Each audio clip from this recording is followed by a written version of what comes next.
Welcome to the Town of Emmitsburg Town Workshop Meeting for the night of Monday, April 22nd, 2024. At this time, I invite you to please stand for the Pledge of Allegiance.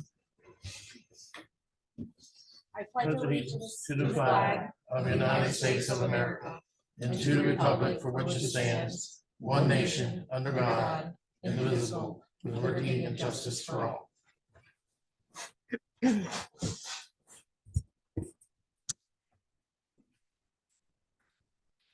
Just to make the general announcement that directly preceding our open meeting workshop tonight, we will be holding a closed executive session to discuss the appointment, employment, assignment, promotion, discipline, demotion, compensation, removal, resignation, or performance evaluation of appointees, employees, or officials over whom this public body has jurisdiction. Any other personnel matter that affects one or more specific individuals. The authority for this meeting in the closed session for this purpose is permitted by the General Provisions Article, Section 3-305B1, Annotated Code of Maryland, which authorizes us to meet in closed session to discuss employment. So just to clarify, that will be following tonight's open workshop meeting. Just wanted to give that disclaimer ahead of time. In the meantime, if you could please check your phones, make sure they're set to silent, which is a good reminder for me as well, so that all parties can hear what is going on in respect for the decorum of the meeting. Future meetings coming up. Planning Commission meeting is April 29th at 7 p.m. Town office and on Zoom. Board of Commissioners meeting May 6th at 7 p.m. At the town office and on Zoom. And the workshop for the FY25 budget is May 20th, 2024, 7 p.m. in the town office and on Zoom. Commissioners, am I missing any other potential meetings coming up? Commissioner O'Donnell. Hi, on the 21st of May, the Parks and Rec Committee will be meeting here. Okay. At 7:30? 7:30 right now. Okay. We haven't modified it that I'm aware of. All right, so 7:30, May 21st, Parks and Rec will be here in the town office. Thank you, Commissioner. Any others? Okay. So moving on, looking to Commissioner comments. Starting with Commissioner O'Donnell, we can go down the line. If you don't have any comments, you can just say so. Super quick, I was able to attend the Spring Fling event sponsored by the town and the Frederick County Public Library, or community library. Really good turnout there. Lots of folks showed up and they had puppies, and you can't go wrong with puppies. The Vigilant Hose Company provided 2 vehicles there, a lot of interest among little kids.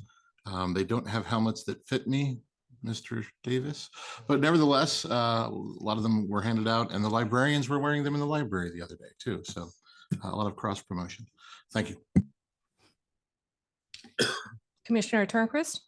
Yeah, I wanted to share something. The bridge, if you're coming into town and you pass the old Valero on the right and that bridge at the bottom, I don't know what that creek's called, but that bridge, I took my granddaughter down to that creek just to kind of look around, and the side, if Valero's on the right, it's the right side of the bridge. If underneath, the concrete is very deteriorated. I don't know if that's state or if it's been inspected lately, but it looked pretty bad. I can send an email to State Highway. I'll send you pictures. That's fine. Yeah, it was reported last year also, I and thought so. supposedly they came and fixed it and said it was just facade. It wasn't the actual. And it may structure. be, But it I don't, looked- I'd sooner have it looked at. again. yeah, Let 'em it was tell us pretty that again. deteriorated. And I Yeah. thought, well, that doesn't look too healthy. So, okay, I'll send you pictures. Commissioner Sweeney. I don't have any at this time. All right, thank you. I just have a few things. I saw that there was a lot of activity around the Spring Fling. I unfortunately was unable to attend, but I drove right past coming back into town just as it was ending.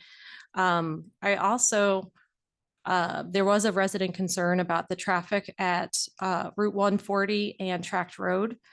State Highway did say that they would be looking at additional numbers and a potential traffic study for that area to determine if speed limit is still appropriate or not. So I know it's been looked at within the last couple of years or so, but they said that they would take another look.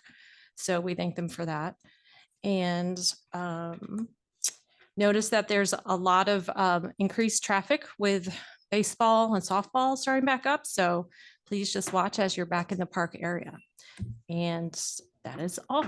Commissioner Hoover. I don't have any comments at the time. We did have the CAC committee meeting, but I'll bring the updates to that at the next monthly meeting. Sounds good. Thank Thank you. you. That brings us to mayor comments.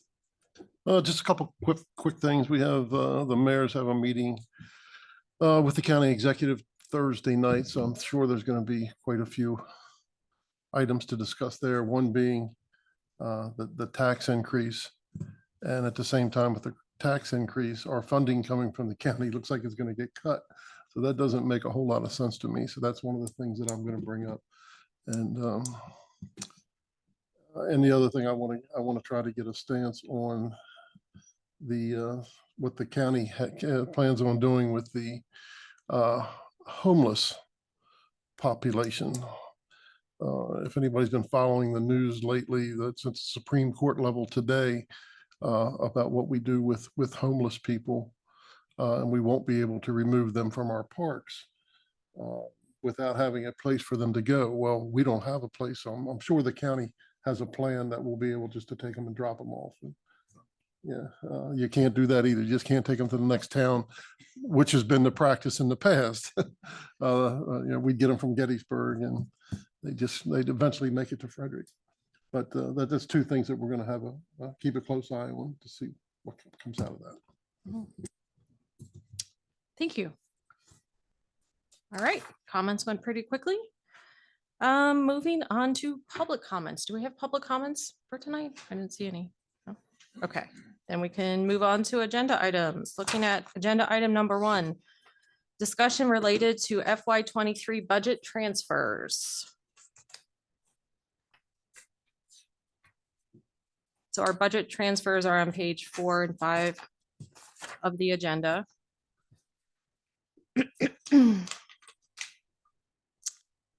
I assume everybody had a chance to review them. Sort of.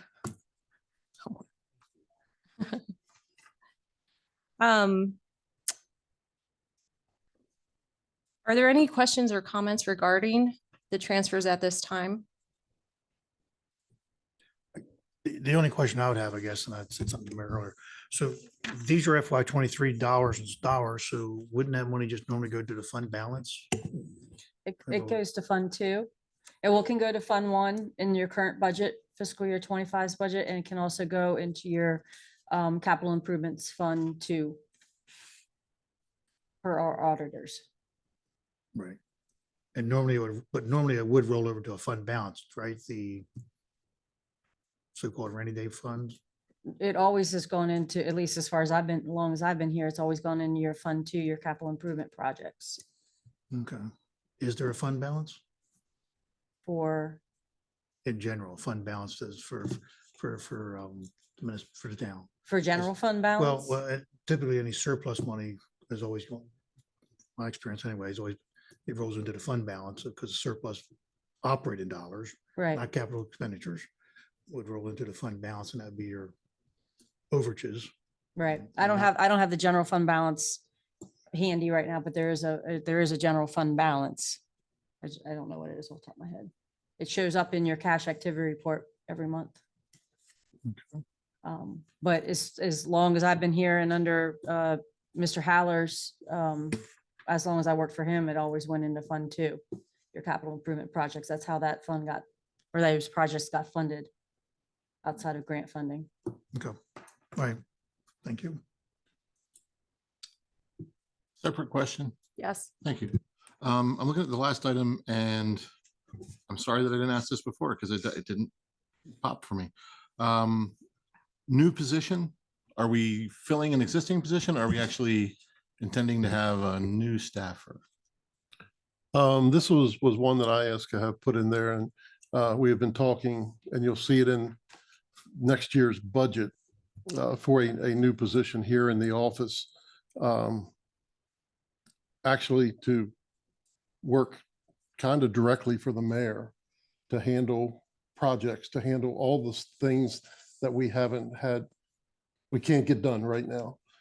And the reason that I wanted to see if we could get that early is because we have a lot of things that need to be taken care of that we want to kick off in August and September. And if we don't hire somebody until August, we're still going to be behind the 8 ball.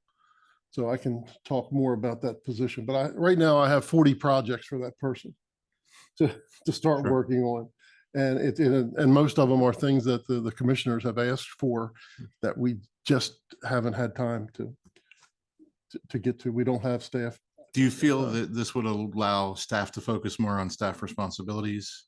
Yes, it'll let the town manager be the town manager and not the coordinator. office manager. Sure. It'll be able to give help to Najeelia in the planning office. There's just so many things. It's basically be a project person that will also include working towards the Main Street program, which is a full-time position. But, to at least we don't even have time to gather all the information and get a footprint for that, because that's a full-time job. So that position would be doing things like that. Sounds like a great idea. Thank you. Mr. Mayor, I know more details are yet to come on that position. Would it be, when it's presented along with the budget, will it have clear job description that would differentiate it from the other roles that we currently have? Yes, we already have a draft job description that was put together by our HR people. And I just got to do some tweaking to that. But in a nutshell, and I never understood when Mayor Briggs would tell me, I don't have anyone that has any time for me. Well, I figured it out after about the second month that I understood what he's saying. And while and please don't take this as a complaint, but I kind of feel like I'm a full-time staff here. And I'm putting in 40, 50 hours a week and knocking out 2 projects. And at the end of the week, there's 3 more. So now I'm 1 more behind. And it's just crazy with everything that's going on. And here again, not complaining, but not making any headway. And I'm not able to get you the projects completed that you all are asking for. Do you have any idea of the grade level on job title yet? We're probably going to be looking probably about the same as the code enforcer. So I think it's a 6. 6, I I'd have to believe. pull up the chart, but I believe it's a grade 6, roughly around the same salary. I know that the mayor and HR was kicking around a couple of different job titles. I don't know that they've gelled on one yet. No, we haven't. Is there a shifting of responsibilities that go along with this? Well, eventually, if they ever get caught up with my 40 projects, which I won't be here any longer when that happens, but they also should be trained to fill in any position in the office to be a backup. Right now with Sabrina being out, well, the town clerk's out now. Everybody is trying to pick up her load plus do their own, and it's a tough juggle. It's very tough to, especially when you look at other communities and their staffing, and see what we're doing here, both in the office and out in the field. They're doing an amazing job for the staff they have, but we're getting behind. We're not able to catch up. Thank you for the details on that. Go ahead, Commissioner O'Donnell. One last thing, just to comment on the paving item for Timber Mill Run and Silo Hill. I know more than a few years ago, we had a number of citizens concerned about the Timber Mill Run pavement, and there were many conversations related to that. So I think we'll be pretty happy to see that that's being considered tonight. Is Timber Mill Run, is that the one that comes off of before you get to Tract Road? Is that Yes. that turn into? I mean, I've been on that road. I didn't think it was that bad.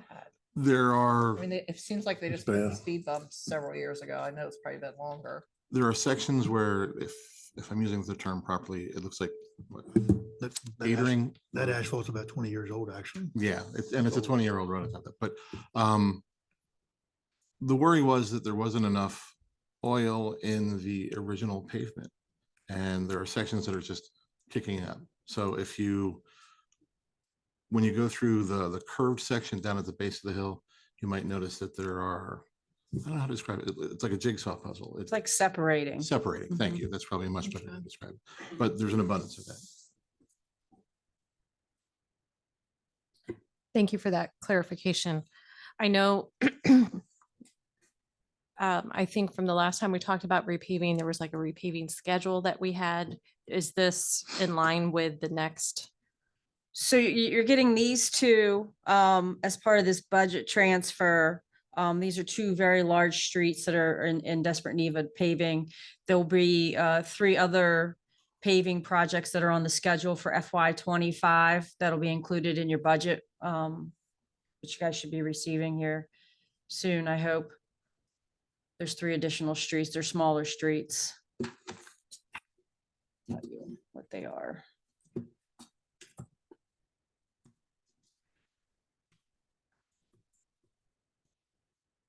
They are budget paving. So what's going to be proposed in FY 25 will be Silo Hill, in Silo Hill, Robindale Drive, the new blacktop at Heritage Lane to University Drive. And then in Northgate would be Zanella Drive, Provincial Parkway to the end, including both cul-de-sacs, and then East North Ave, Federal Avenue to East Main Street. That's what's going to be included in the FY 25 budget. For the one that's in Silo Hill, does that, I heard from a resident a while ago that last time paving came through, it went halfway around the loop and then stopped or something? Does this pick up the other side? of I the loop? believe it does. I'd have to go back and look and see what last year's projects were. Mr. Click has a schedule that he kind of keeps to from year to year based off of picking different areas, different developments, different areas of need, and kind of spreading it out. So it may not have been completed, and this might complete it. I'd have to go back and look though. Okay. I was taking a look at what we identified as our priorities back in February as a commission and compared it to our budget transfers. So some of these line up with what we said is a priority. Like the Cedar Avenue Storm Drain Project. And some of them don't necessarily fall into those priorities. So I was just wondering, how do we determine where we're going to transfer these monies in relation to our priority list? So I'll answer and then the mayor can jump in. So we look at what is needed in the general fund and all your departments associated with your general fund. Part of the recommended transfers was for the 22 East Main Street office and garage. I think when we were determining a priority list, while it's a priority, it probably wasn't one that would have made the list as a major project. $20,000 of that was actually needed for emergency repairs for a new evaporator and new gas line. So that's how that one got brought up by the Director of Public Works. And then I know we had talked about at some point installing the electronic locking doors on the bathrooms, and we needed to add a baby changing station to one of the restrooms. You'll see that's under Fund 2, Department 6352.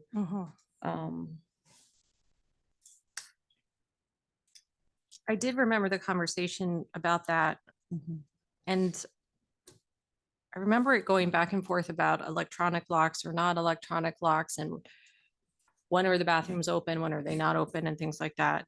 The electronic locking doors would essentially do what that we don't have access to right now? It'll alleviate the $8,000 that you budget each year for porta pots. Except for maybe 1 or 2 extra at special events. It'll also allow for the doors to be opened every morning. It's say like 7 a.m. when we have the people walking in the parks, the dog walkers, those type of people. It'll be 7 days a week. Now, those bathrooms are only open on weekends when somebody's having an event. So we have bathrooms, but we really don't. And the older you get, the more you'll appreciate having those available. So Oh, So they'll be bathrooms. on the timer that will open them, they'll close them. yes, they'll open on a timer and then they'll close on a timer. That's good. Now, I think the bathroom and Memorial Park also needs a mop stick. In the storage room, that was part of the concession stand. Paper I had to fill out. I checked, but there's water hookup there, but not, it needs a plastic mop sink like we have at the one at the pool. Okay. That's all it needs. It doesn't need a special sink, just one of the plastic one. So if we have the electronic locking doors, the porta pots that are currently in the park would go away. Is that correct? Yes. Okay. Especially if we continue on with I'm sorry, Commissioner, I'm sorry. Go ahead. Sorry, I didn't have my light No. on. Go ahead and finish. When we get the new concession stand with bathrooms, that will put an extra set of restrooms also. So yeah, a big upgrade. Okay. Yeah, I was just gonna ask, so would they be open 7 days a week from dawn to dusk? Would that be the plan? Yeah, pretty much so. Yes. Not just for events? Right. They'll be open 7 days a week. Okay. So, Um, question about the new MS4 permit term requirements and Cedar Avenue storm drain project. So that, first of all, thank you for putting that in, get that fixed. But what does the first part mean? New MS4 permit term requirement? So, and we'll talk, this is on your agenda, but so for MS4, your permit term is October of 2023 through October of 2028. And in that 5-year permit term, you're required to basically get enough credits to, it's calculated off the impervious area, and you have to do so many credits up to, I think ours is 10.5 to 11 acres worth of credits. We can do basic credits from monthly storm drain cleaning, monthly street sweeping, our tree plantings. They only get you so many credits, so that you have to do larger projects that eat away at the biggest chunk of that. And in this new permit term of 2023 to 2028, the Northgate Stormwater Basin, and I think I sent everybody the work plan, was one of the projects that was recommended that the town could do to achieve compliance with their MS4 permit to get enough credits. So we start setting money aside because it is a very large, expensive project, excuse me. Grants are available. Grants are very competitive as more and more municipalities fall under the MS4 guidelines. So the $50,000 is set aside so that we can pay for these projects, and it's not a lump sum out of pocket kind of say, when the price comes in at $500,000, you've got money set aside already. Can I ask a question? And one other thing is that the North Seaton Avenue Waterline and Green Street project, that's also part where we're going to get some MS4 credits too. The estimates for that project have come in significantly higher than what was originally estimated. So this money will also go towards that. So is this 67,000 and change to repair Cedar Avenue, and then the rest is banked? Yes, so that- basically it's the Cedar Avenue estimate that we received was roughly about 17,600 and some change. I thought it was 55. It was. Oh, We got 3 estimates. One was 55, one was 20, one was 17,650. Oh. So, excuse me. So it's a $50,000 set aside for MS4, and then the 17,650 for the Cedar Avenue project. okay. Thank you for clarifying that. Mhm. Commissioner Sweeney.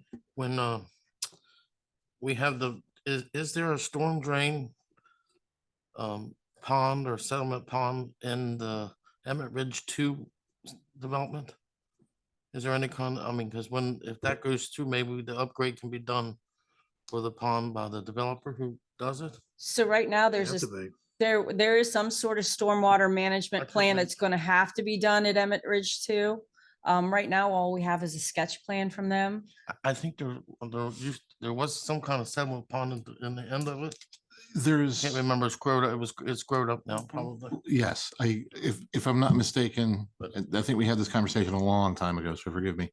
But I think when you're on Irish Town Road and you're heading over the small bridge on on our side, on the Maryland line, side of the line, and you process up toward the new entrances to Brookfield, in that low area, there was some sort of retention area, but it's completely overgrown now. Yeah. So I don't know if it's functioning or serving its purpose, but I was just, it's there in the woods. right, so I was just wondering, maybe they could do that can be part of our upgrade too, when they come in.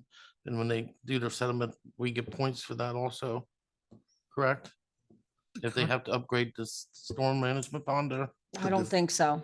The developer will have to do it through. The developer has to do it, but we won't get credit for their project. Not at this time. Yeah, I was gonna say what the developer's obligation is to the greatest extent possible to manage the stormwater from its site on its site. I mean, that's the goal under the whole MS4, and they're trending away from these ponds that you used to see all over the place, Right, you know, with the chain link fence around them. And so the idea is that it will handle its own water issues. the only thing I thought maybe if they go with the new stuff now, that if they put a biotech pond in, like we have in Memorial Park and in front of the dollar store, that will get us points. I didn't know. I know the I new don't believe biotech so. stuff. Yeah, and well, and the other thing that we need to keep in mind is that we can't impose, excuse me, got a frog in my throat. We can't impose obligations on the developers that are disproportionate to their own impact. Okay, So, because otherwise that could theoretically turn into a taking. Yeah. So, I mean, if they volunteer, hallelujah, because sometimes developers do that and we can solve other water problems because they'll overbuild, you know, a stormwater facility, but it's not a given. thank you. I was just trying to get us some points somewhere. Sure. Are there other ways to earn credits without us taking over the ponds from the money? That's another. I see us going down the stormwater rabbit hole. Yeah. Commissioner Turnquist, if I may, can we save that for item number 3? So Oh, sure. when we dive Oh, down. absolutely. Thank you. Just to postpone a little. No, good idea. Any additional questions regarding the budget transfers while we're on that discussion topic? I did have a question about the draining, the flooding at the Eugene Myers Park. Is that on the far side of the loop? That's kind of closer to. Our contractor that we use for a lot of this riprap and storm drain work, he provided us an estimate for it, and where's it at? Whatever amount is in here is, the 16,500, that is their bid price or their estimate. Okay. Do we know if that's going to impact the surrounding wetlands at all, or, you know, what that entails? No, it'll actually put more water in the wetlands. That's what we're hoping. Keep the water in the wetlands. Right. Off the trails. Okay, all right. Yeah, we actually took him out there when it was flooded, so he actually saw Mhm, real live. And yeah. Okay. All right. I did have a question about the security cameras. It says new and replacement cameras. Can you elaborate? It's both. We have several cameras that are not working. They're not compatible with this new system. There are no cameras in the parking lot. We've had some incidents late in the evening in the parking lot. And it was to upgrade our current system. It's to put, I believe Jess was working on this, to put an additional camera in the lobby, because you can't see anybody coming until they're right there. We tried to partner with the county on the project and They weren't interested. no. And when you say compatible with the new system, what new system? So we have a system, if you ever go into the main office here, and Jess has it too, it's a split screen, 4, 5, 6 different cameras where everybody can monitor them. I'd be able to see them on my desktop as well. Came in, wanted to look at the video, it probably wouldn't work because the pictures are really grainy and it's upgrading all of it. Mhm. Was it just cameras for here, this building, or is it other properties of the town? This price is just for here. Are there cameras elsewhere? Yes. And it's the same vendor that we currently use. Ideas Yeah. brought us to have security, and I hate it so much when a customer, or when a citizen or a customer comes to the front window and we're talking to them through glass, that, you know, once we get a good feel, we hit the button, hey, come on in so we can, but Mhm. this is what it's brought us to. Well, this provides a good explanation, so that was helpful, so that I appreciate that. Additional questions on budget transfer? Good, I have one, just one. yes. What is the plan for the parking lot? So this is, I know, a project, this was on your priority list. Something that the mayor is very passionate about. I know the Board of Commissioners as well is finding some parking lot, municipal parking lot for the town. And I know Mayor Davis has been working on a few different angles, possible options. When Mr. Goulden was here, we started looking at the cost of what it would cost basically to not only buy a lot, but construct a parking lot as well. The grants, we started looking for parking grants and we're not, doesn't seem to be anybody out there. So we were estimating the purchase of the land at about $150,000. And then the construction of a parking lot, probably another $150,000. We'll have a better idea of cost once we get an estimate back for the Rainbow Lake parking lot. So it was just to slowly start building that fund up as well, so that we don't have to pay lump sum out of pocket. Is Mayor Davis, I can't recall when we were talking about the Main Street program, is this something that potentially, if that were to get off the ground, we could have funding for that through the Main Street program? Yes, hopefully, Yes, hopefully. But I just didn't want to have a zero balance and have it say, Sure. hey, we're ready to take off. At least we'll have something to throw at it and we can get sure. moving. So Yeah, because I remember them saying that, buying the buildings and, using them for promoting new businesses and such. I just couldn't remember if it had anything to do with land as well. So thank you. 140 South Seaton was the land bought for that. The house was supposed to stay, the other building was supposed to be demoed. Josh's old house. Wait, what are we talking about? 140 South Seaton, what? Yeah, that was the original purchase for the reason that land was purchased, For the parking lot? to build the parking lot, tear the building down, not the house. The Do we house is- still own The it? house has been since, the house has since So been we sold sold. the house. The house portion has been subdivided and sold, Oh, but the building behind it, the old maintenance shop, car shop, oh, okay. was gonna be raised and paved, metered and paved. Interesting. Thank you. Additional questions, comments, budget transfers? Otherwise, I'm good. Okay.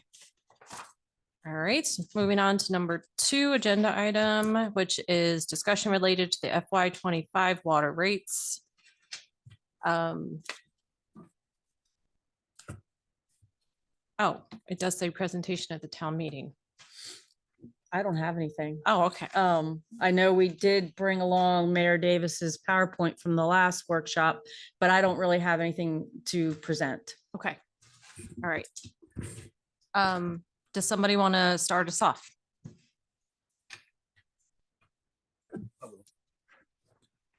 So, we've all talked about the rates here a little, I think we all have some, or at least listened about the current water rates and the issues that the town staff has also had with some of the cost.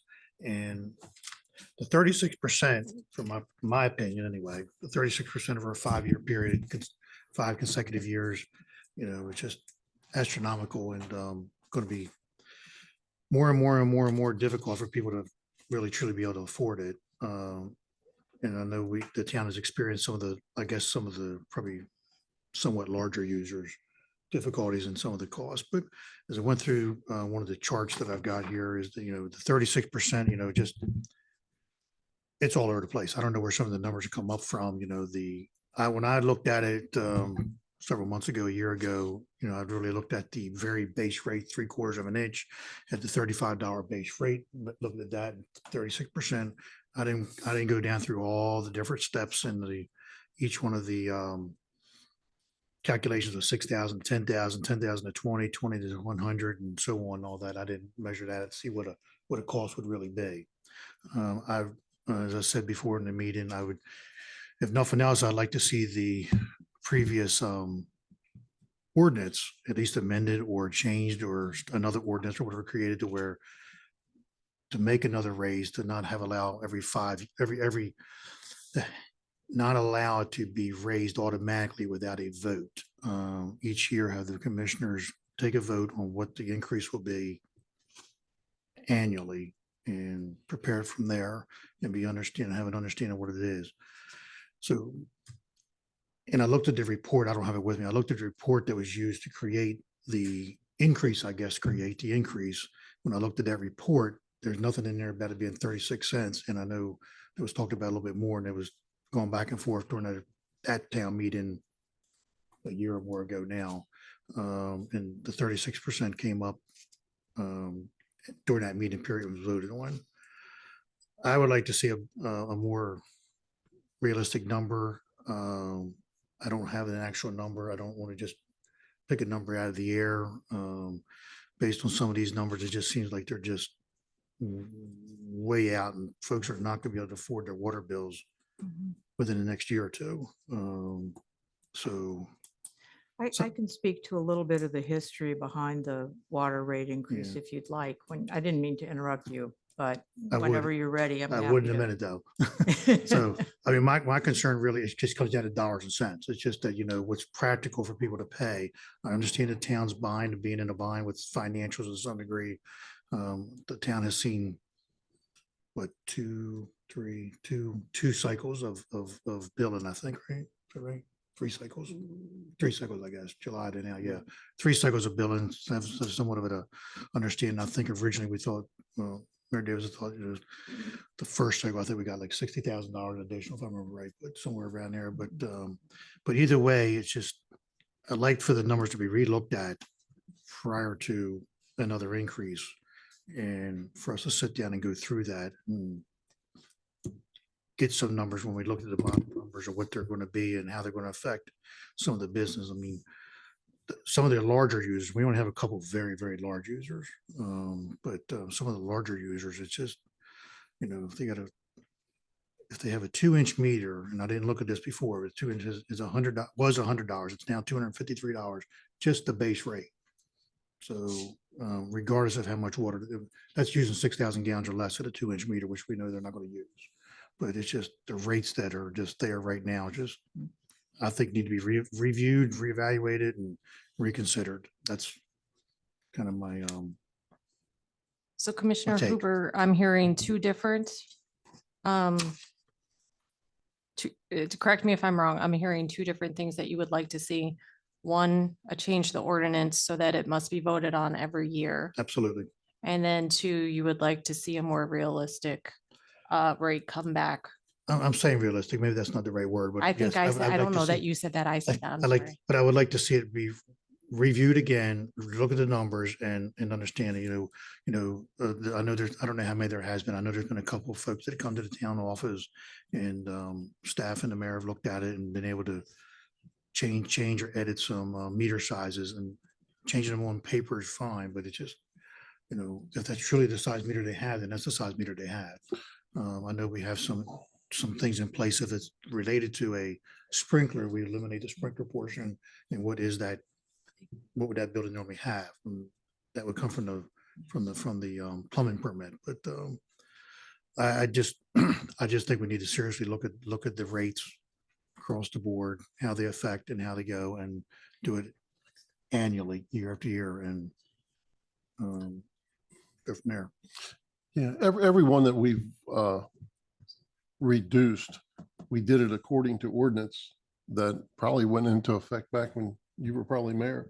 That relates to sprinkler systems. So if they could have a 3/4 inch meter or a 1 inch meter, and they have a 2 inch meter, because of the sprinkler system, they get billed at a 1 inch meter. So that's actually an ordinance. Right. Um, Right, and that was put in when I was mayor. So Right, we put right. that So, in. and which was really brilliant. That was great. Did I say that? Yes. So that's why that was done. And the ones for our larger users, it just so happens that our two largest users pay no tax to the town. They're nonprofits, Understand that, and but it's an enterprise fund. well, it's an enterprise. I get it, but you know, they're not putting anything into our capital fund that we can even draw out of there if we have to help with these projects. So, you know, they're getting a town service, and they're not paying it. And we're talking about the daughters and the Provincial House. the fire I mean, academy. Yes. And they're our two biggest users, and they pay no town taxes I because understand. of their nonprofits. So, But there's multiple businesses in town that have a 2 inch meter legitimately that went from $100 to $253 just for 6,000 gallons. Daughters of Charity and the Academy probably are at 4 or 6 inch meters. I don't remember, but they're at the they're larger bigger, ones they're bigger than 2, that's for sure. Now, can I ask a question? So they do have, we Since do have a they're- lot of business with a 2 inch or 4 inch meter. Since they're changing into multiple businesses out at the Seton Center, out at the Provincial House. provincial house, they're going from, you know, it's not no longer sisters, all of it. Correct. There's nursing homes, there's The senior housing senior housing. is there's- taxed. It's supposed to be on a tax roll. And now there's gonna be one wing of school, right, Mount St. Mary. So would that be taxed? I'm not sure if Well, education gets taxed or not. education's not I'm not sure. Assistancy, and then there's the seminary, right? And yeah, Right. education's not taxed. I don't think it is, but Just wondering if anything changed with that. So does that mean all churches in town are Yeah. the same? Yes, they don't pay. no church based. Yeah, they're exempt from tax. And we So got- if they're exempt from tax, they don't pay water bills? They pay water, pay bill. water No, bills. that's Pay different. services. They just don't, they're Okay. tax understood. exempt. Gotcha.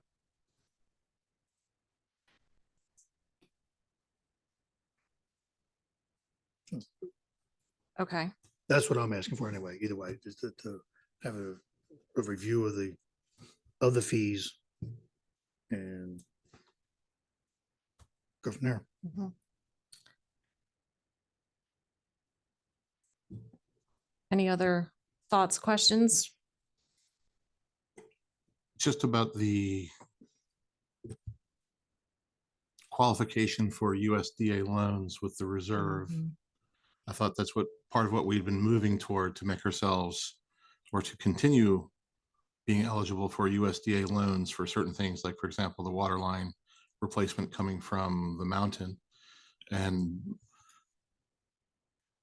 my understanding was part of what the consultants had brought forward after staff had brought forward the rate change was to qualify for that reserve, or rather to enhance and meet the requirement for the reserve.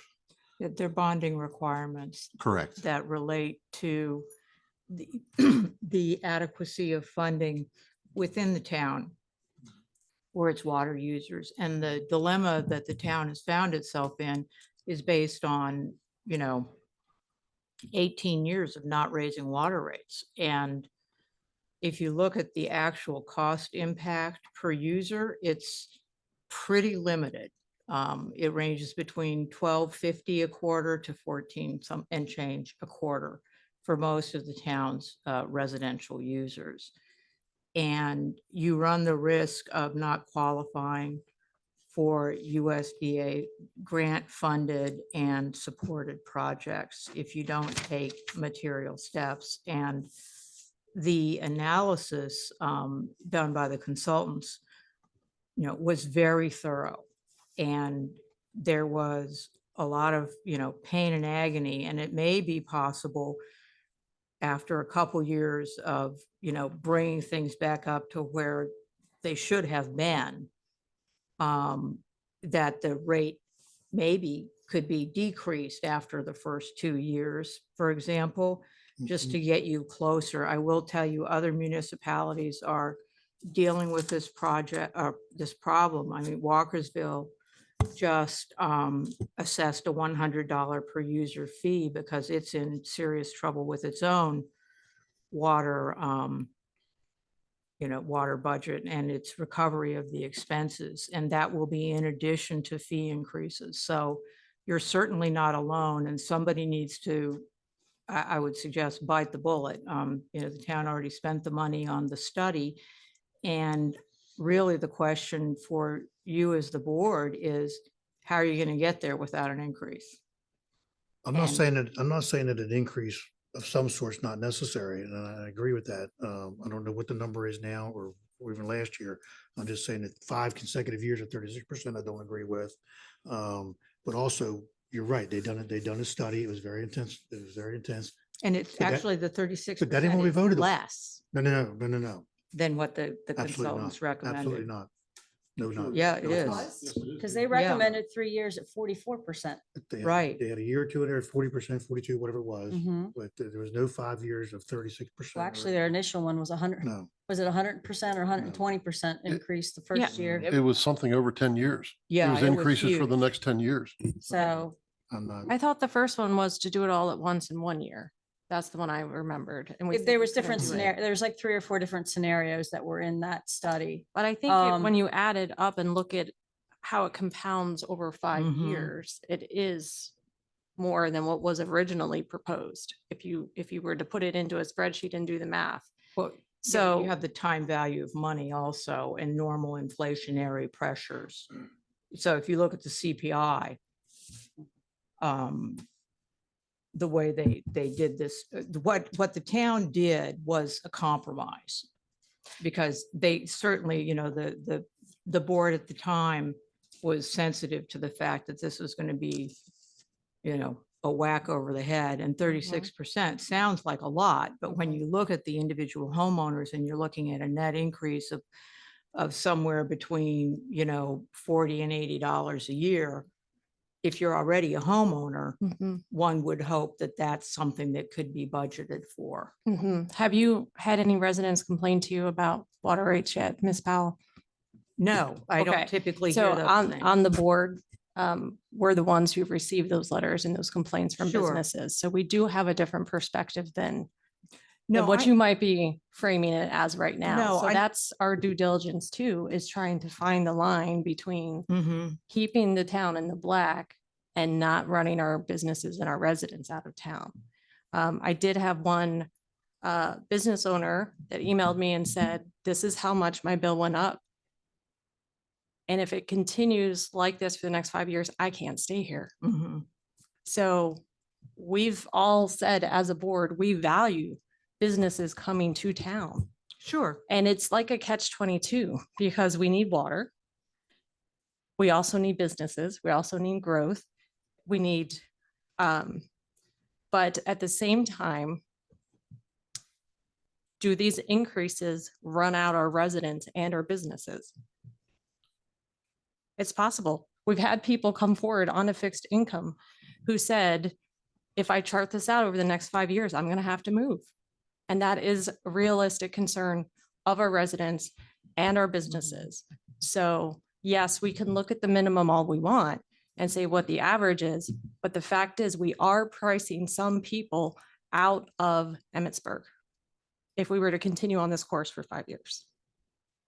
And I That's- agree. And that's on our shoulders. Yeah, I agree with what you're saying, but we also just can't turn a blind eye to it and go, oh, well, we're gonna have to do the best we can with our budgets to continue. And like I've said 100 times over the last 3 months, my recommendation and working on the figures is to do one more 36% increase this year and then stop. Then stop and do a minor 1% the rest of the years out, so we don't get caught. And with the income that's coming in, I think we're going to be in a much better place. I wish you, the commissioners would have forwarded those letters and complaints to me, so I could have taken a better look at those. There is one I did send to you, Mr. Mayor. I'm not sure I got it. Well, one, I mean, the other problem is we can't react off of one. We have a gentleman that shows up here a good bit at the meetings, and he was talking about his water bill increase. So I pulled his bill, and his rate went up $10 for a quarter. That's less than a quarter a day over the last 18 years. I was on my phone here. There's an article coming out for Thermont. Thermont, if they continue their rate, they're going to lose $308,000 this year, 470 next year, and 500 and some in the third year if they don't increase their water rates. They're already operating in the red also because they did the exact same thing we did. So there is no magic potion out there. It's and the bad part is here again, we have the county executives going to raise property tax 4.7% and then cut our funding. So, we're on the bottom of the stick. So we get stuck with all those things. And like I said, I agree. The 5-year thing has got to be addressed. And I was sitting in Commissioner O'Donnell's seat up there when we voted on this increase, and we knew that we were going to come back and visit it. We approved it to get something going, to not set back another year and operate in the red again. And we knew we were going to have to come back and visit it. So I agree with you that it has to be revisited. So you used my name, so I'm going to jump in. Sorry. So, well, I get the right to respond because my name was pulled into it. So I'll say this. It sounds like there's alignment in the board to a degree, and that we're all looking at not going the full 5-year term on the 36%. And I think that's something even staff was somewhat aligned with in the past. So I think it's a question of us fine tuning it. But to the question of the cost increasing and the difficulty that we collectively are facing as residents of the community, there is no resource in the past 10 years that has gotten less expensive. Nothing has gotten cheaper. And the reality is we've held the line on water to our detriment, and we're cleaning up now mistakes that this board has made in the past and we hadn't fought for sufficiently. And I will certainly say, yeah, I've been a part of those boards, but at the time it seemed there was a wisdom that we had hoped the economy itself would bring forward better. So maybe I won't quite call it magical thinking, but maybe Pollyanna thinking. But with that in mind, the reality here and now is nothing's gotten less expensive, and that sadly includes services. So where Mr. Hoover's talking about, modifying it and looking at it on an annual basis, we had the conversation in an earlier meeting. I think we talked about a 2-year span, but if there's a comfort level with a year to year, then I think that's what we would impose on town staff. I think if we hold the line at 36 for another year or two, or we do what the mayor recommends in that reduction piece, I think there's wisdom to that, in that we're trying to accommodate. But the reality is we also have to keep the water coming. It has to be provided. And we will not be able to do that if we continue to hold the line, trying not to overburden homes. The reality is there is a burden. And I don't think anybody here wants to increase taxes. I don't think anybody here wants to increase the cost of services. But the reality is the bill comes due. And, we do struggle. We struggle mightily with these things. You can hear the emotion, in the board and in our rhetoric. But the reality is the reality. The bill does come due. We have to provide these services. Or, you know, if we hyperextend it in the future, there is no town of Emmitsburg because as a municipality, we have that obligation, you know, health, stewardship, you know, hygiene, water, roads that are paved, you know, law and order, among others. So, so my name was invoked. I'll be quiet now. Did I invoke your name? No, I don't think so. No, the mayor did. Did I? No, I just said he was sitting in my seat. That's what. Oh. I was like, He did used- I well, he Did I- used my- he used my name. I was wondering, and I'm like, I don't think I, okay. No, and Tag, you're it. Commissioner Sweeney, go ahead.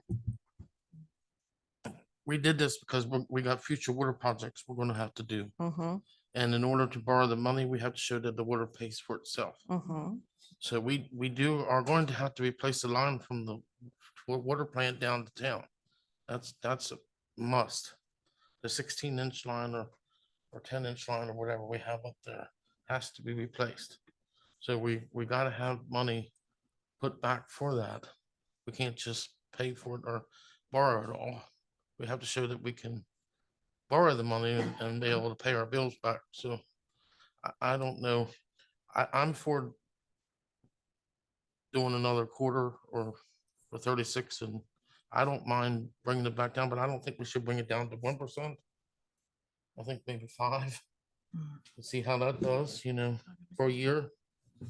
But dropping it all down to hardly nothing will not make anything for us to do. 1% is hardly nothing. Nobody's Well, I talking about mean- 1%. So. Yeah, I meant, it seems, you know, it's not compared to 36%, it's not. I think the problem is in hindsight's 2020, right? I mean, in a perfect world, there would have been annual increases of 2% or 3%, but that didn't happen. And now you're on the cleanup crew. And there will be very unpopular choices that have to be made, but you have to look at, you know, the greater good for the town. And I'm certainly sympathetic to the fact that you have to field these complaints and these concerns. But at the end of the day, the money has to come from somewhere.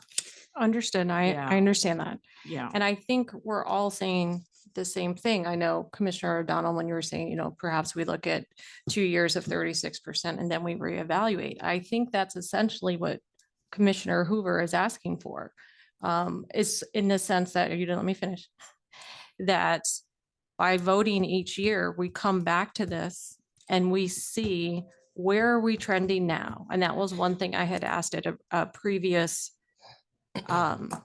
meeting was I didn't have the full information to know if 36% was warranted or not, because looking at what we've done so far, how are we trending right now?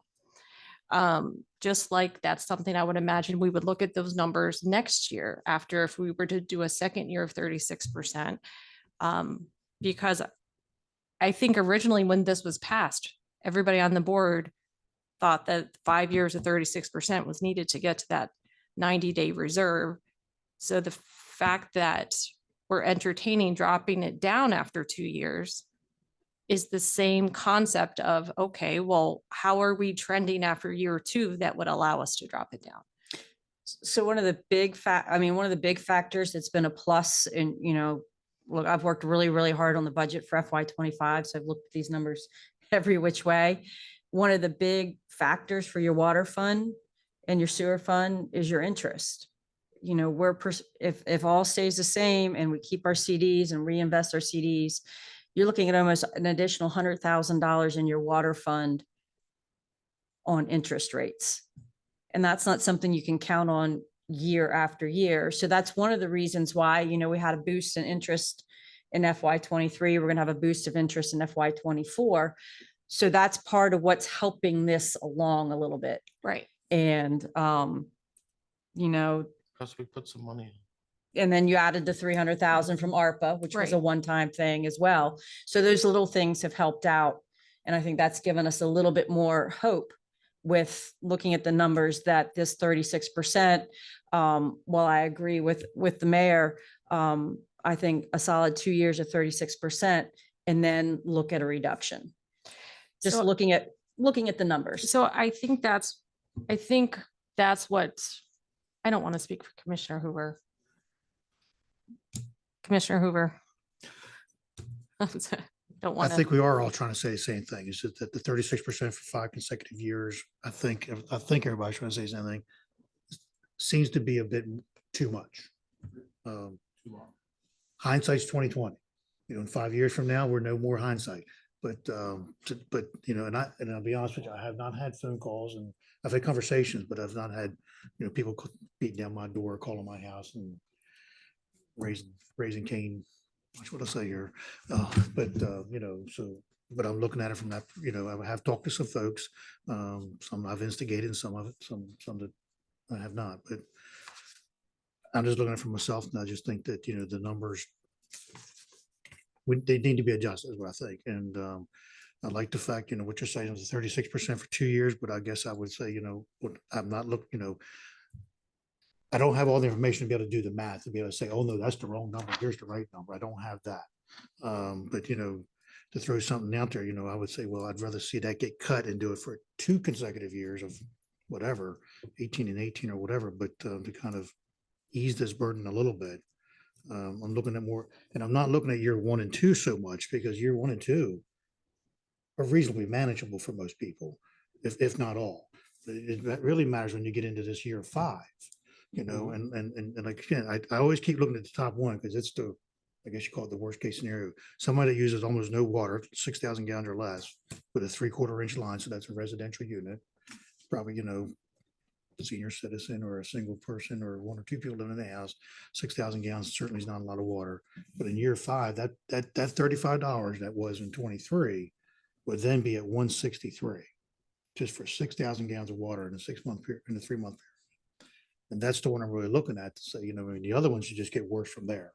But, you know, like I say, years 1 and 2, they don't look, you know, they look reasonably, from my perspective, manageable. I'm not in the same shoes as everybody else, and everybody's not in the same shoes I am, but so looking down the road and nip it in the bud now, or whatever, how to deal with it now, so that we don't get to the point of somebody that's only got, you know, a small apartment with a 6,000 gallon or less use is drowning in water debt. Because that water bill, of course, it includes other things. It's going to have the water, it's going to have the sewer, it's going to have the trash. So that's a massive bill for somebody when it comes to that. But at 162 alone, just the water from a $35, it's a substantial increase. So, and that's why I want to focus on how do we make a change? I know we can't make nothing here tonight. I know I wasn't planning on doing that to begin with, but I'd really like for us to consider, how do we reduce it to meet in the middle somewhere, to meet, you know, for the residents as well as the town. And I realize the town's got to have funding to do its job. Believe me, I realize that. But I guess that's why would really hope that we could keep it 36% for the second year, because we won't even have a full year under our belt to see what we have when it comes to income and expenses if we make a change in the next, you know, month or two, because we didn't start until September. So we really can't tell you what our expenses are going to be during the summer months. Is it more to operate the plant in the summer? I don't know. I can't tell you that. Or is it dramatically less? So if we could, and what is it to operate not under a drought situation like we went through last year? So I know we were using more water and doing more backwashes and more chemicals because we were using, you know, the reservoir was down, and what water we were using out of there had to be treated differently than it would now.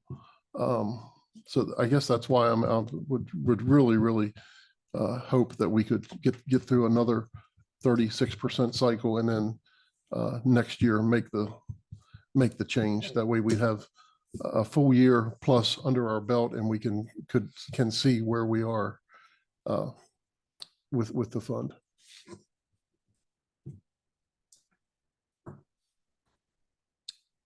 Additional comments? Yeah, I have a few. So I have a large family, so we average between 28 and 30,000 per quarter. So my bill prior to the increase for water, I had a bill that was 30,000 gallons. So I computed the new quarterly amount for 30,000 gallons, and it went up $84 or 51%. And you know, I hear a lot about $14, you know, is the average increase. But if you use between 10,000 and 20,000 gallons, that's 329 customers, which is our largest customer base out of all the ranges. So the majority of our customers are using between 10 and 20,000 gallons, and the rate per 1,000 gallons for that range went up 63%. So that's where I think the disconnect is, that some of the rates went up more than 36%, which means my water bill went up 51% for 30,000 gallons. And I'm sure other people are facing the same kind of scenario. As far as the 90-day reserve, I think that's based on 90-day reserve for salaries and operating, if that's correct for the USDA standards that they, Operation and management, so that would include that. yeah, so operating and salaries.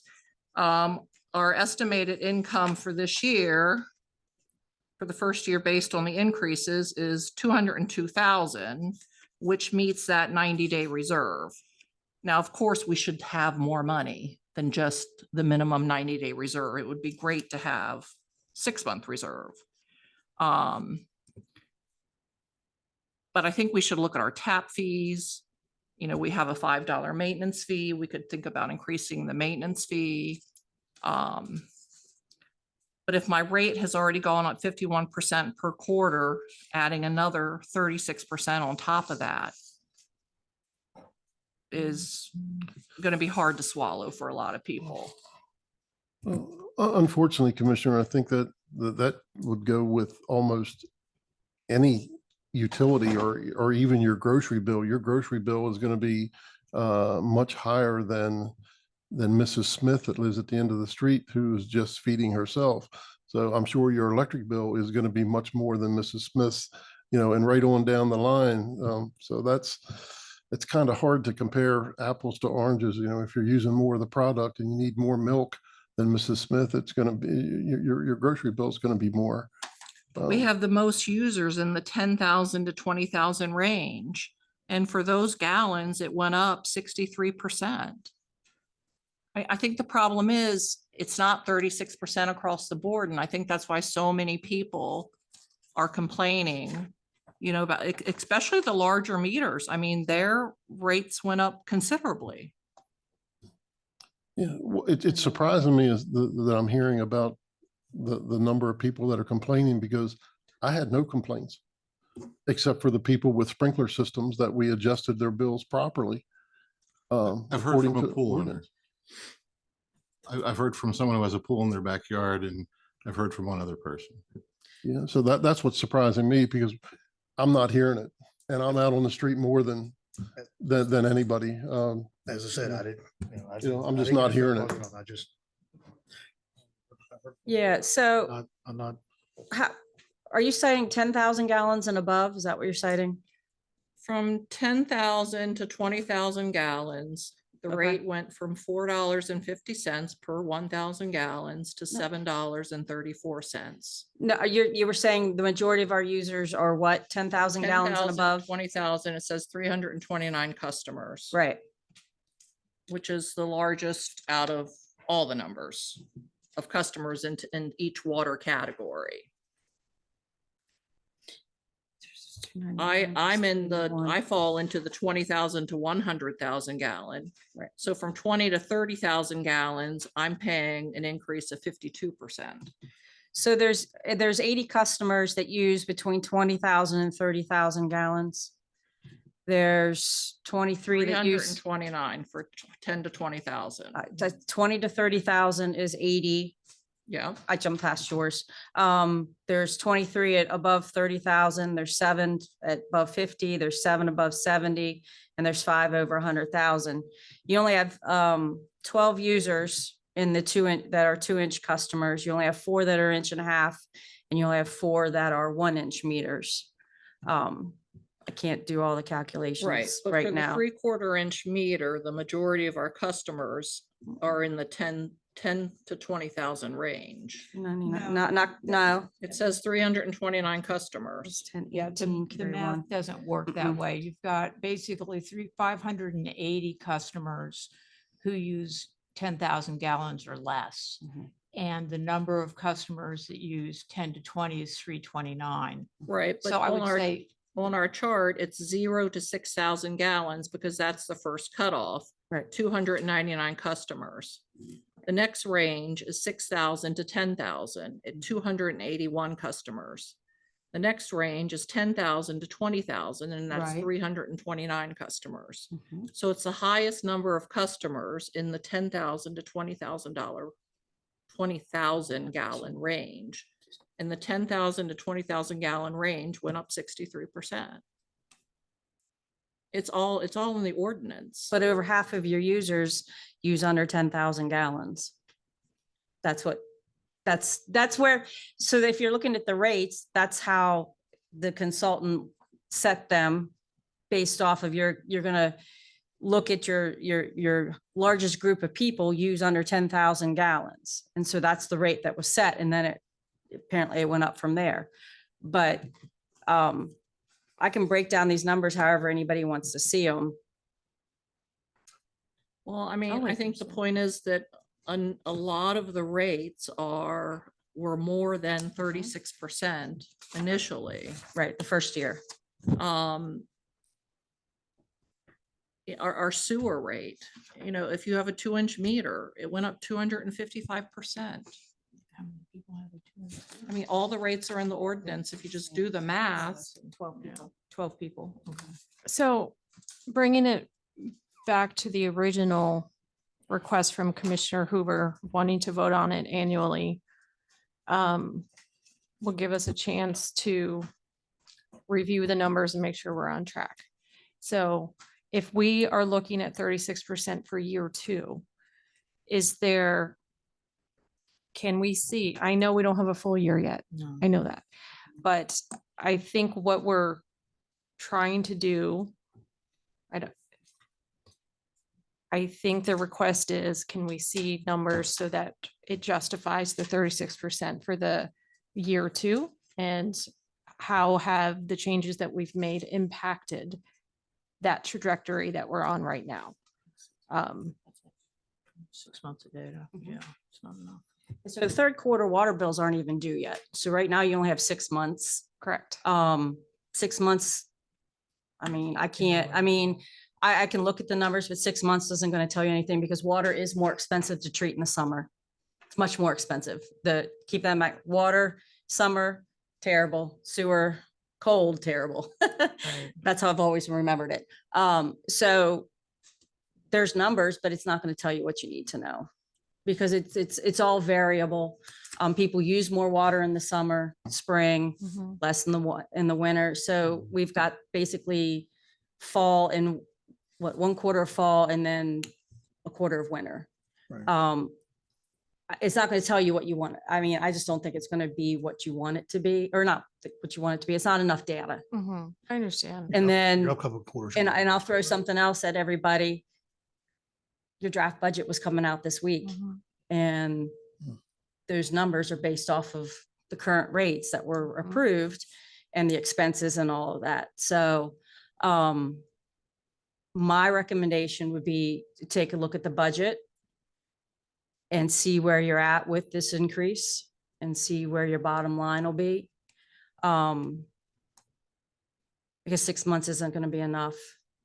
I think for you to have a true representation of what this increase is going to give you, you need a year. You need the full spring, fall, summer, winter. And then, we talked about tap fees. Right now, we've proposed 10 taps in this upcoming fiscal year. That's an additional $82,000, give or take, in each budget or in each department, water and sewer. Is that for over by Brookfield? That would be for the distillery and then Christ Community Oh. Church. Okay. I don't believe that other development will come in time. Okay. And I don't want to put money in there that we're not sure we're going to get or not. Okay.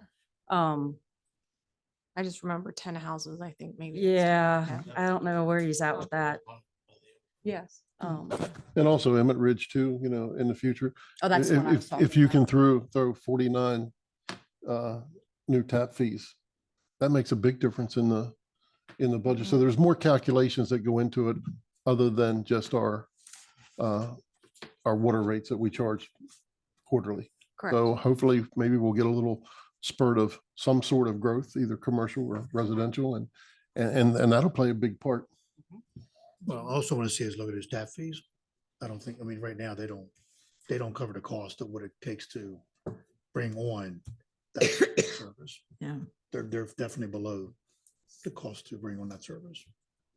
Yeah, and that's something we should probably do rather quickly because we sure don't want to throw that at anybody that has plans, you know, on the table now for us, but we should get that done before So, I mean, something else comes at us and we can say, hey, this is what the rate is going to be, because we don't want to change our rules in the middle of the game. right, I think the distillery is the only one you got In the church. locked in kind of. In the church, Okay. yes. What, the other thing to keep in mind, and this is, it's a minor issue, but every time you change the rates, you have to publish. I mean, there's a whole process that you have to go through. So, I mean, if you're looking to make a different plan, it might be good for you to consider just leaving everything for whatever time period you determine it is that will provide you with sufficient data, and then, you know, reverse engineer it. So for example, so that you can make sure that any adjustments are made, you know, within the time period that you want to make them, if you're tracking me, because it's a laborious process because the state imposes some fairly strict requirements. So I think that if you just, you know, if you can get enough data and then evaluate what your options are, then you can take a decision, you know, in a timely manner on how you want to handle it in the future. Further questions, comments? I have one more question, or Kathy, can you tell me the numbers again, please? Which one? 6,000 to 10,000, 10,01 to 20. How many users you have in each? Please. Yeah, so You kept spilling them off and I couldn't write them down fast you're enough. talking 3/4 meters, 3/4 inch meter.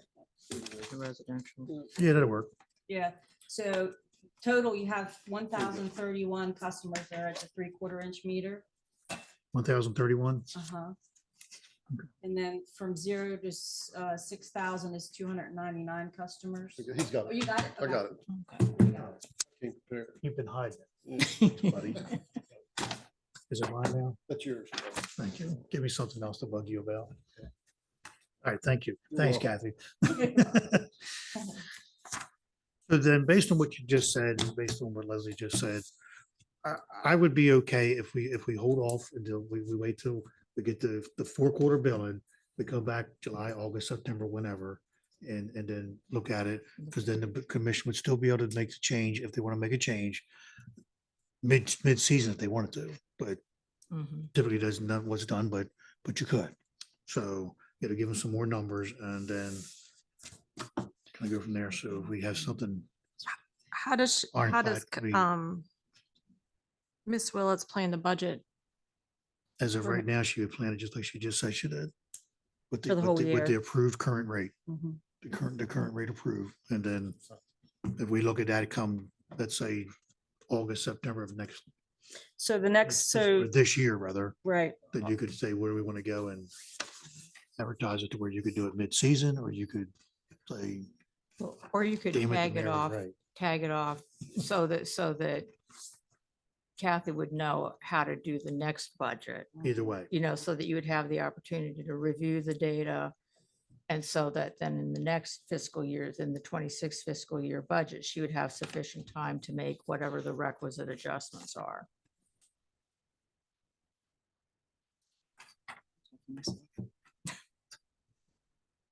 Okay, thank you.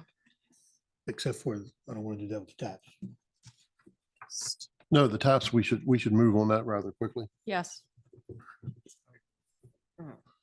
Commissioner Turnquist. Yeah, I have a question. So from the water rate workshop, it follows the meter sizes that we were just talking about. It says 3 town accounts and 3 fire department accounts. What are those?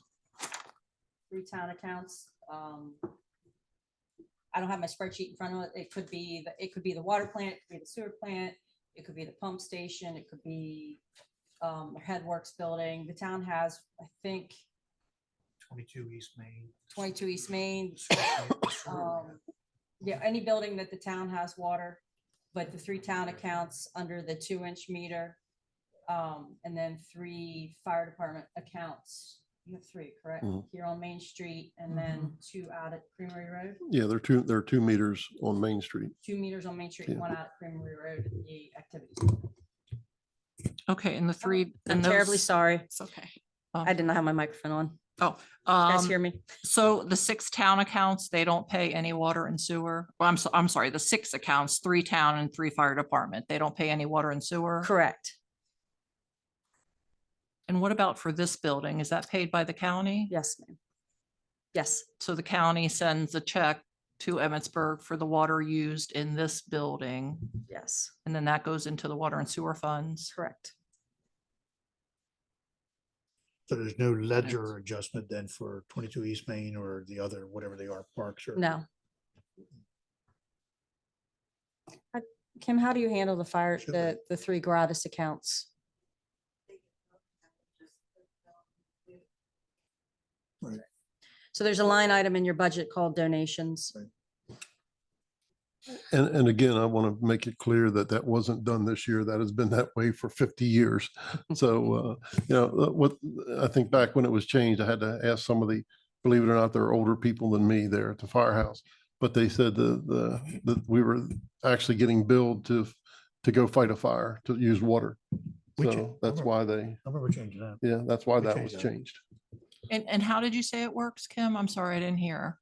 So they get billed each quarter and they don't get me out their bill. We just reclass it from the revenue to donation. As an expense, A donation from the town to that organization. correct.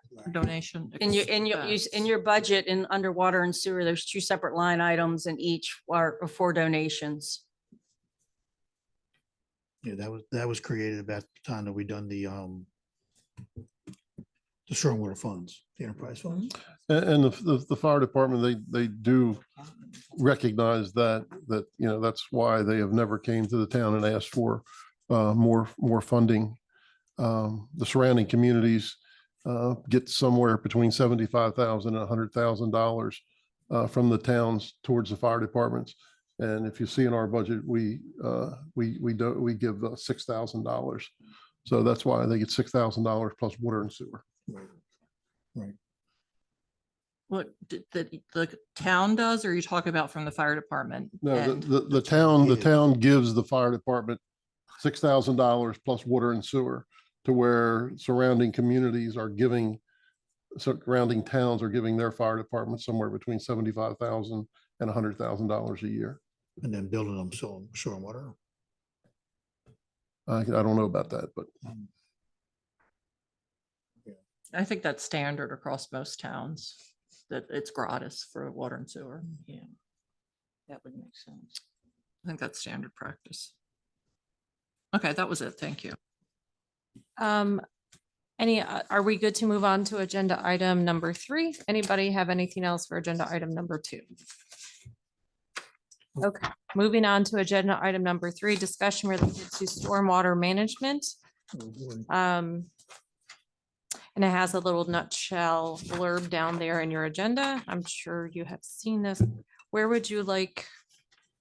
I know Najila's off overseas, right? Right, she's back tomorrow, so I sent out as much information that I could get out of her before she left, and I tried to summarize some things. I can do my best to answer any questions. Leslie can speak to the legal aspect of any of it. I think Commissioner Hoover had some legal questions. And then I can do my best. Okay. Did you want to launch right into questions, Commissioner Hoover, or do we want Ms. Wills, did you want to give a blurb, or how do you want to? So I'll just, Sure. if you look at page 7. Yep. The Julia highlighted what the MS4 permit includes. As the mayor and we've all mentioned, this is an unfunded mandate, the federal and state mandate that was imposed on municipalities. And it's something that we don't have a choice on whether or not we do it or not. I know the EPA is out fining municipalities. They've hit Pennsylvania very hard if they don't comply. So the bulleted items basically talks about what your MS4 permit includes. It's basically to develop, implement, and enforce a stormwater management plan and program, public outreach. We put in our newsletters every year, something that talks about stormwater. I think this last article had to do with scooping your poop and how that impacts stormwater. And then like the public works guys, they're doing pollution prevention, good housekeeping, street cleaning, storm drain and inlet cleaning. We make repairs to storm drains when necessary. But that's basically the MS4 permit in a nutshell. And part of that permit, as I mentioned earlier, is that the town has to achieve a certain number of credits, and it's calculated based off acreage, how much impervious area do we have? There's calculation that brings it down. I think we're somewhere like 10.6 acres that we have to treat to be compliant with our MS4 permit. We were compliant the last permit term that ended in 23. This is the new permit term. It's a 5-year term. And then you have to do so many things throughout those 5 years to get your credits. And that's it in a nutshell. Do our menu of choices change with each permit or term, or is As it far- always kind of the same? You mean what kind of projects you can do? Mhm. There was a work plan. I think we sent you the work plan that Mhm. was developed, I believe, back in 2019 that gave the town some ideas of what kind of projects we can do. We do partner with Barton LaJudas, who's a stormwater consultant. They also give us recommended projects that we can do to achieve our credits. Some of our staples is the public outreach, the newsletters. We have staff training once a year. We partner with StreamLink on tree plantings. That is one of the lower hanging fruits that does not cost the town as much money to achieve a large amount of credits. However, we are limited on land to plant trees. And then some of these larger projects, the stormwater basin projects, stream restoration. Stream restoration is a great project. It gets you a lot of credit, but it's extremely expensive. Staff has done very well in getting grants for most of these projects over the years. It is becoming more and more competitive. I'm trying to think what else. That's about it in a nutshell. Yeah, it's a lot of work. So we can get a grant to pay for an MS4 mandate. So we could do like, We can try, yeah, We can if it's possible. Yeah. yes, absolutely. Um, And that's what Nijoya will work with our consultant on. They help us prepare the grant. There's a couple different grant sources. One is the Department of Natural Resources to try to secure these grants. Mhm. Okay.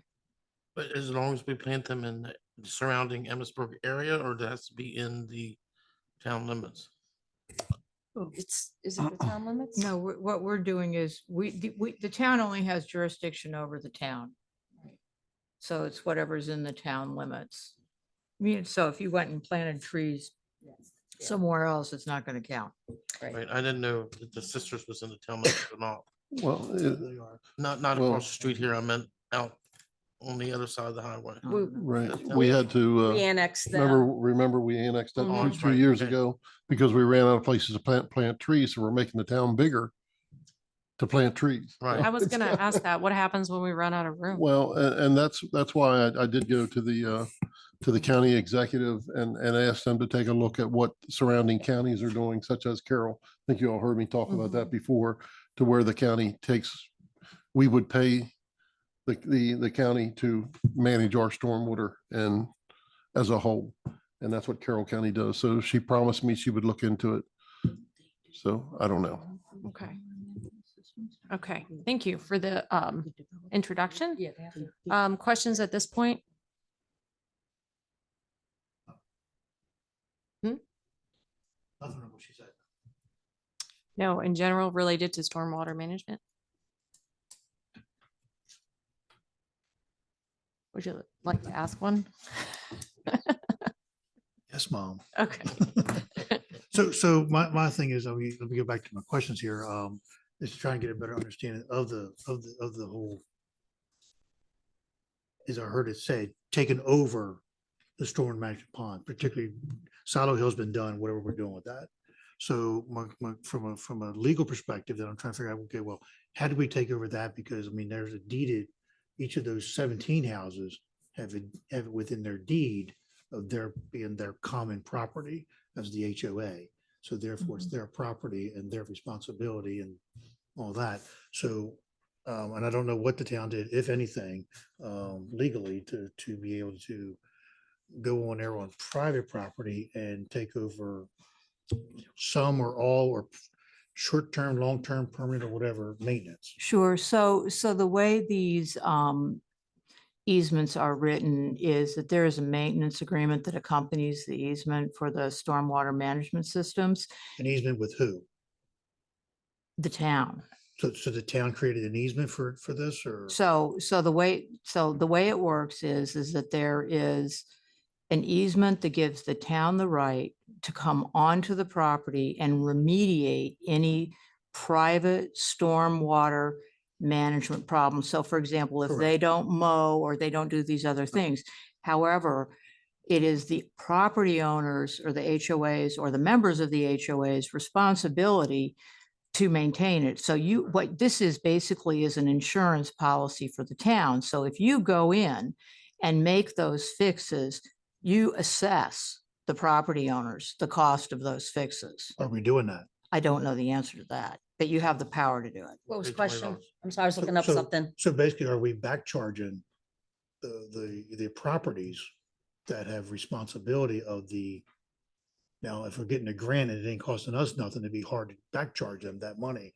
But down the road, if it's truly costing out of the pocket money of the town's whatever, stormwater fund, operating fund, or any other fund, if it's truly out of pocket money to us, are we back charging that? And what is the plan? So right now, I agree with you and the mayor and I talked about this. So we have a 3-year maintenance agreement or maintenance plan on the Silo Hill Stormwater Basin that is fully covered by the grant. So the town has no out-of-pocket expenses, no staff time as far as the maintenance. However, after those 3 years, there's going to need to be an agreement with that homeowners association or such that they're going to have to take over the maintenance of it. And they're going to have to pay for it. So was there any discussion, letters or anything written to the homeowner association to say, hey, by the way, we're stepping in here? There was a lot of conversation between the town and and Silo Hill. And that's what I was going back to look for.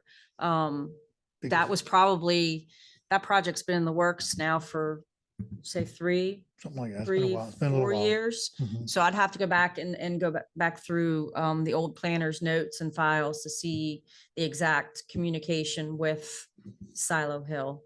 I know they had conversations because I know Nigelia has met with their HOA president on many occasions. Because Silo Hill is very unusual because it's only the 17 homes that are responsible for that, not the remaining 140-ish or whatever. They have no responsibility of it. Only the 17 though. Right. Because that was supposed to be townhouses originally. But so they have a very unusual HOA on one Mhm. side and a architectural review on the other side. But then down the road, we're gonna be doing the intent is to do other stormwater management properties. Northgate.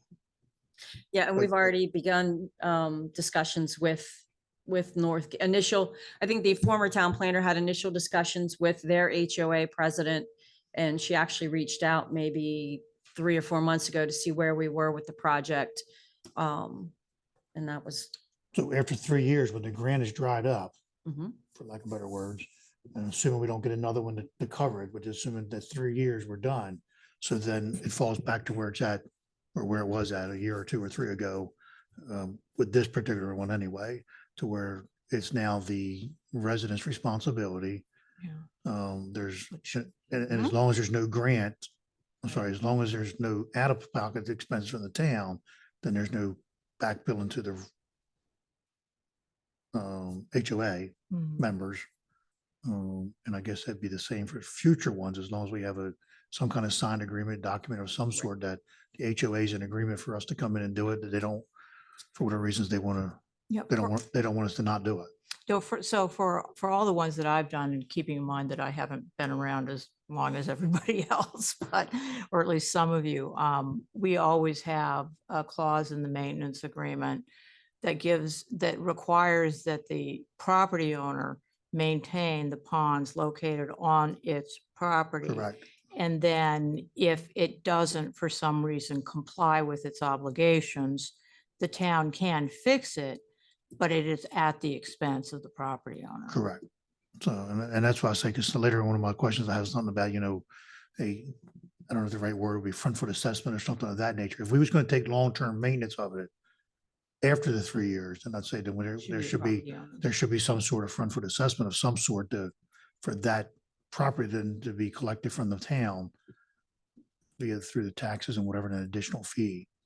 So if we're going to wind up paying for cost out of pocket Right. and taking the burden off of them. If I could just ask a quick clarifying question, I was under the impression that after the grant for Silo Hill Basin ends, the 3-year agreement, that's what the stormwater management fee that we're going to start collecting was going to help pay for. That's what Najila had said. So the stormwater utility fee, basically it helps funds the maintenance of all our best maintenance practices. So not only it could be used project specific, such as a storm drain issue on Cedar Avenue. It could be used for storm drain cleaning. It could be used for better equipment to street sweep. It all has to be specific to stormwater management. But related to more town property and Correct. town activity, Right. not residential or HOA. Yeah, it's not supposed to be Ownership. cleaning up other people's messes. Okay, So maybe good. maybe what she was trying to say is, because I thought that meant that the fee is going to go towards Silo Hill after the 3 years, but maybe she meant towards projects like Correct. Yeah. So like, stormwater management. right, one of the things we have to do, we're required to do every year is dry weather outfall screenings. And that costs the town roughly like $4,000. We do annual IDDE inspections. That's another $5,000, and the training and things of that nature to cover the town's expenses related to stormwater management. Mhm. I don't think it would be appropriate to be specific to an HOA's thing. That was my. And I question. think yeah, that's It's probably what she meant. well, that makes more sense because Yes. before I was confused. Yeah. Thank you. Can I ask a question? I got a question. What happens if we run out of projects? Is that the reason that we helped with Silo Hill? Because that was a big thing, so we could meet our points. I don't think Our there's quota. I don't think there's any shortage of town projects, town property projects. Well, I don't, well, like I say, we had to annex land in so we could plant trees. So if you look at You can only sweep the streets so many times. You can only clean the drains so many times. Can I, will the dam be part of that? no. No, because you have water runoff there, that storm. it's not considered a stormwater project. So one of the attachments we sent you was the MPDES restoration work plan. And that was done in 2019 by a consultant. And they basically said, these are your viable projects. This is what you're going to get the most bang for your buck, what you're going to get your most credits for. And looking at these projects, we basically tried to do the cheapest way out initially. And you'll see like a lot of them are, But the more we do and the more that we start, I don't know, scheduling wise, street cleaning or drain cleaning or whatever, the less, what would they be called?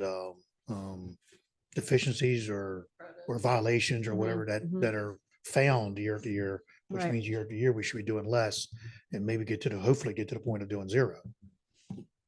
Perfect world. In they a won't perfect change the world. I mean, we'll never get to regulations. zero, but that'd be, yeah. but I mean, there'll always be something, Yeah. Well, the problem is when you think you're getting to zero, something you else. start a comes new up. cycle. Something see, else- and they something else recap- comes No, up. they recalculate this. They recalculate your impervious start a new surface. Yeah. It's Yeah. never ending and it's, Yeah. I'm not a fan of this, everybody, I don't think anybody is except for the tax man. but we're stuck, you know. Yeah, that's the problem. Well, I is understand, and Kathy I understand, said and I agree with you. It's It's just, not I optional. just didn't want the town to be on the obligation to now all of a sudden being in the stormwater management business, you know, for commercial or residential properties that, you know, that already have ownership and legal responsibilities of. And that's what I was confused of. I thought we were, or I thought we was working toward that way. And I wanted to, you know, so They re-up it every I'm year. happy to hear that we're not. Yeah, no, that would be bad. So. We would all be very happy in here if the county would take over the whole program. It takes up considerable amount of Nigelia's time and mine. Right. And that's on my agenda to talk about again.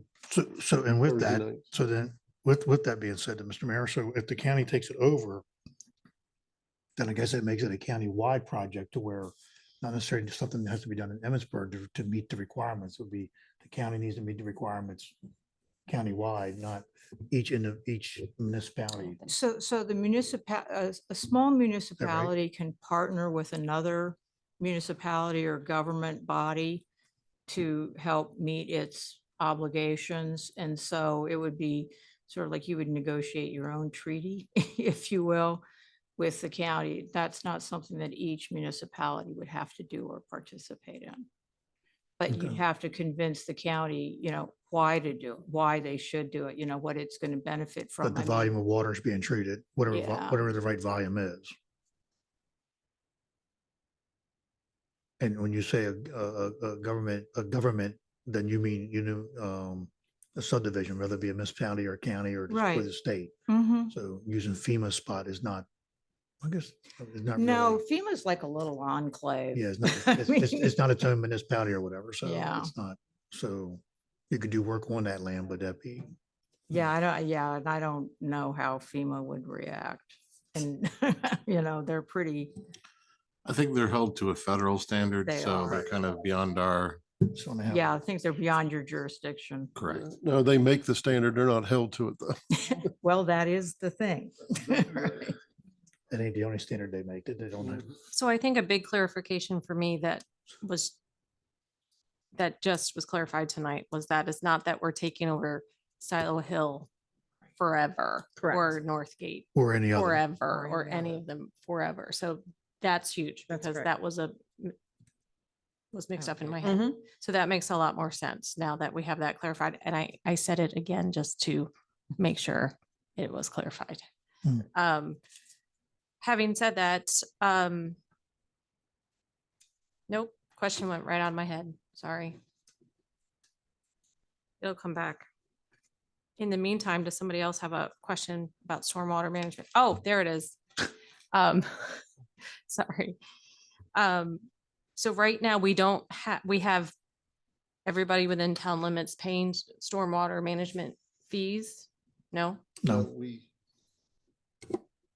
did a moratorium.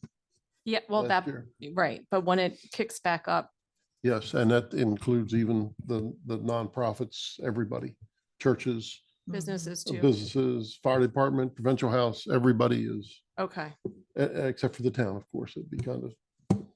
okay, understood. All right, thank you. That was my question. I get it. All right, so that answers my other question as well, because as I call it, the rain tax, I know you like that. It answers that because I didn't want the tax or the fee to be going through individual storm management ponds. Right.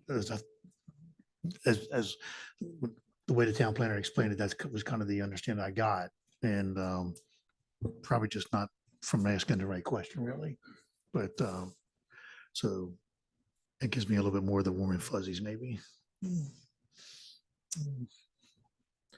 That's all my questions. Commissioner Turnquist, do you have a question? Yeah, just a couple. So right now we have our numbers like 10.4 acres I'll find it. Go ahead. or 10.6. I think you it's said. 10.63, but And what does that mean? 10.6 acres that we got to what? That's impervious. In other That's words, water impervious. won't. that we basically have to do programs that will then treat that 10.6. 10.6. Oh, I'll look it up to have the exact number. I can't remember off the top of my head. that's just Frank's garage. So if we put in new housing or we build a new business, that number increases.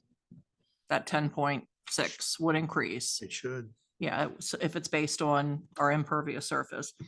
And then for the calculation of the ERU, 10.75. Sorry. no, that's okay. 10.75. Okay, so that number is based on impervious surface. So for the calculation of the ERU, it's based on, for instance, my residence. It's based on my impervious surface, right? Where water doesn't drain, regardless of whether I live on 1 acre or 30 acres. Or is there a calculation that comes into play in terms of the overall lot size? There is a calculation that addresses the overall lot size. Okay, But yeah. I'll look at that again then. Right, because it was an average of Yeah. lots this size and smaller or Mhm. Right. whatever. Not point- just based on or- impervious or surface Not the alone. exact, it's not an exact calculation of every property. Okay, It's an average, I guess is the right word. And from what I recall from planning, I don't know if it hit me during planning days or maybe it was on the board of commission that we were talking about, residents had the opportunity to, if they thought their impervious surface was calculated incorrectly, to, contact the town planner, which I believe that was Zach at the time. Yes, and in the ordinance, there is specific steps for appealing what your calculation was. And all the calculations were done by is it the University of Maryland. But they were the Yes, consultant on. that. correct. Yes. and Yes. then I think the final question is, we are permitted to move money from the general fund to the stormwater management fund. It doesn't have the same restrictions. Not that there are Yeah. restrictions for moving general to water and sewer, but I know we don't like to do that, but we can do that. But there's not that kind of perception about moving money from general to the stormwater management fund. Now I have to look at that because my understanding was the stormwater fund is an enterprise fund, which means it has to be self-sufficient, self-standing. But I need to go back and read that part more because I'm not 100% sure. Have we I think created, I'm right, but have we created such a fund then? To be yeah, it's storming about- Department 33. You'll see it Okay. in your FY 25 budget. Okay, Mr. Mayor, you sat in those workshops. Do you remember? I don't, seems like, I am pretty sure it's treated. it seems like that's more an operator, more like a, like a streets kind of thing. Streets, parks. and I Rec. think I think let's let Leslie and I look not into sure. it because I'm pretty Yeah, sure I'm not- there's state regulations on how you can use the money and how it can be that makes added sense. and how it is What you're spending that money accounting on. for. But I will definitely look into that and send everybody an email. Okay, Okay, especially since we're proposing budget transfers from the general fund to the stormwater management or for those stormwater management projects. Yeah, I would, Unless we're gonna pay for it out of SIP and call it something else. no, I would think you'd almost have to be able to, because we didn't have this fund before and we needed money, so it had to come out of the general fund, correct? Because we didn't have a stormwater management. Right, fund. so currently, right now, the stormwater project fund is in Fund 2. It's under planning and zoning, in Fund 2.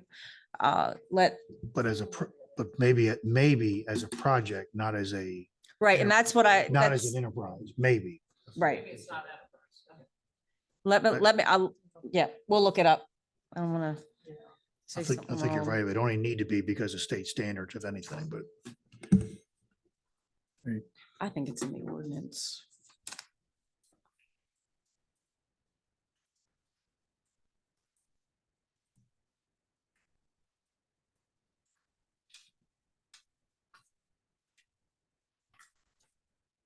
I do remember when we set this fee, I served on that committee, that we knew this wasn't going to fund the whole entire project. It was basically a good faith effort because the state told us we had to.